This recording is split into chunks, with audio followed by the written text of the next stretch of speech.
Are you struggling with the frustrating SSH permission denied public key password error while setting up continuous deployment in GitLab CI?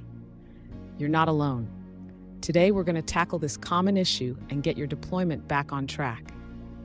I completely understand how annoying it can be when you followed all the steps, set your variables correctly, and yet you still hit a wall.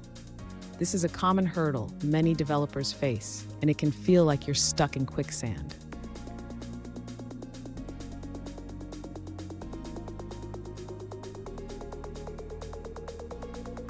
Let's dive into the specific situation at hand. One user reached out saying they are trying to set up continuous deployment for their project on the same server as their GitLab CI runner.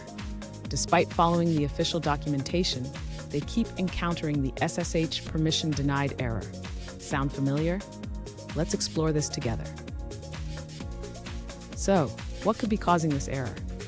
It often boils down to issues with SSH keys, incorrect server configurations, or even problems with the GitLab CI runner itself. We'll break it down step by step to help you pinpoint the issue. And stick around. I have a crucial tip at the end that could save you a lot of time and frustration in the future. To resolve the SSH permission denied error, the user should first ensure that the SSH key is correctly set up on the server. This involves adding the public key to the authorized keys on the server.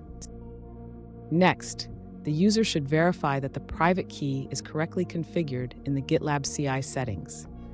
The private key must match the public key added to the server. The user should also check the permissions of the SSH key files. The private key should have restricted permissions to ensure security. Finally, the user should confirm that the GitLab CI runner has access to the server. This can be done by testing the SSH connection manually from the runner environment. Fun fact, did you know that SSH stands for Secure Shell? It's a protocol that allows secure access to remote computers. But when it doesn't work, it can feel like you're locked out of your own house. Now, let's look at the answers provided by other users. An alternative solution provided by another user involves modifying the before script section of your GitLab CI configuration. They suggest creating the SSH key file directly from the SSH private key variable, ensuring to set the correct permissions. Additionally, they recommend using SSH key scan to add the server's key to known hosts. They also mention the importance of unprotecting the SSH variable in the project settings to ensure it can be accessed during the CI process. Let's take a moment to review another user's answer. An alternative solution provided by another user involves a few key steps. First, they suggest starting the SSH agent. Then, create a file named id.rsa and store your SSH private key in it. Make sure to set the correct permissions for this file.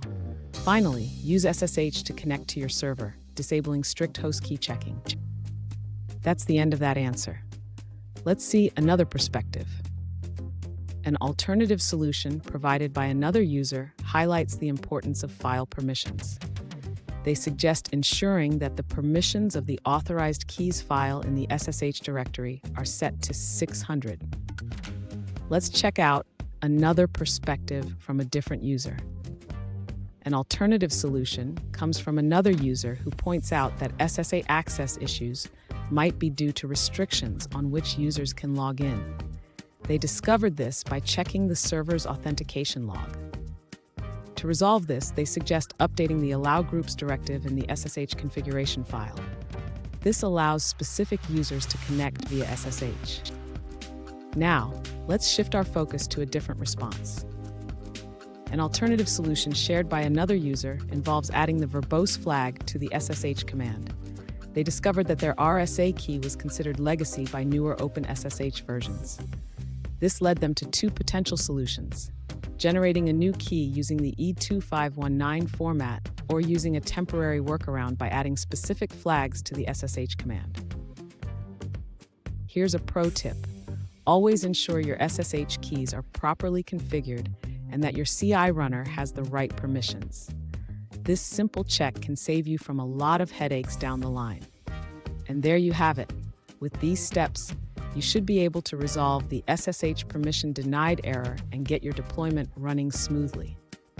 If you found this video helpful, please subscribe for more troubleshooting tips and tricks.